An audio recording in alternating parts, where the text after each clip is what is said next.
All right, in this video, I'm going to show you how to use this water turn on and turn off valve and how to get hot and cold water on this. So this is probably something you've never seen before. First of all, let me show you this. This is like your standard sprayer, right? I'm going to put it in backwards so it doesn't squirt all over me. I'm just going to set it in there. All right, usually to the left is the turn on valve, and you twist it either ways to get the water to come out of here or to get it to come out of here. To get it to come out of here, I have to press this bottom button and then turn it. Now watch, I'm going to press the button, right? And now I'm going to turn it. Here we go.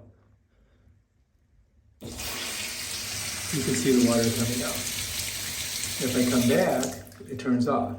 Then if I want it to come out of here, I'm going to turn this. You follow me? All right.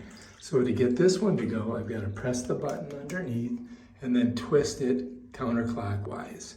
So I'm pressing the button, twisting it counterclockwise. And water squirts out of that. Come back, stops. And then I don't have to press the button to make it this work. Just that. All right, once you've done that, then you can go hot or cold, okay? So you switch it this way and this way to regulate the heat of the water. So if I turn this on, let's just turn it on, and then I twist this counterclockwise, the water's gonna stay pretty warm. If I go all the way, it'll be really hot. If I go clockwise with this, it goes more colder, all right? To turn it off, I just turn it like that. And that's how that works, right there.